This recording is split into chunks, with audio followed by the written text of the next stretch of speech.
All right, let's talk a little bit about lipless crankbaits. That's one of my favorite crankbaits, especially here on Lake Okeechobee. We have a lot of shallow water that's 2 to 5 feet deep. It's perfect for a lipless bait.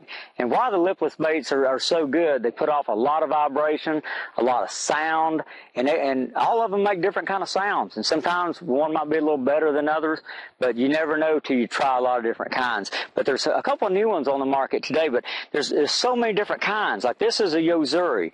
This bait is a half-ounce bait, but it sinks a little faster than some, and I really like the sound of this bait. It's got a good vibration. It's got a kind of a high-pitched sound. I really like it. This is just a standard old half-ounce rattle trap. It'll catch fish today just as good as it did 30 years ago. It's a lot cheaper bait, but a lot of people still throw it today. The red Eye Shad.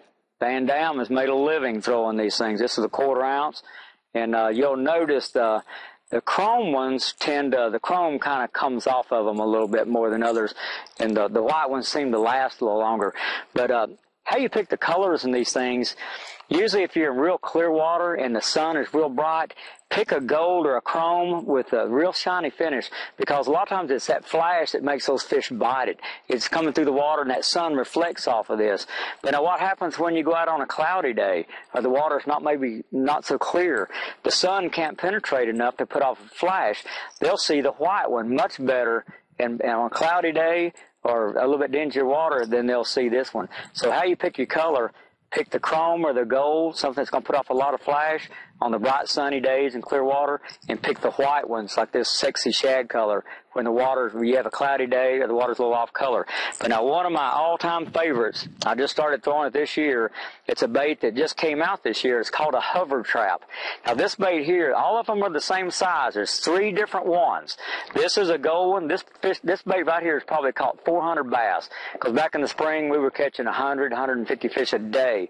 And this one here, you can tell where my hooks have been hitting it. The finish stays on it really good. It's caught a lot of fish, and this is a gold color. I like gold in Florida because these big fish feed on gold shiners. But what makes this bait set aside from these others, this one will suspend, and it puts off a lot of vibration. This bait here, when you throw it out and reel it, it'll run about 4 feet deep, but when you stop it, it suspends right where you stopped it. And you can actually stroke the bait and kind of work it around cover, where you can't with these. When you stop these, they sink. And sometimes that's good, but more times than not, if you can get one to suspend around that cover, it's 100 times better. Now they make 3 different ones. They make a fast sinking, a slow sinking, and a floating. This is the slow sinking one here. And when you stop it, it'll suspend for several seconds and then just slowly fall. And the other one is a fast, this is a chrome color, and this is the floating. And when you stop it, it suspends for 3 or 4 seconds and then barely floats up. Day in, day out, if I only had one, it would be the floating, because I can work it around the cover. It's going to float up. And if I get in a real shallow situation, I can work that bait around the cover a little better, because I know when I stop it, it's not going to fall in the grass and get hung. It's going to float up over it, and you can work this bait over some stuff.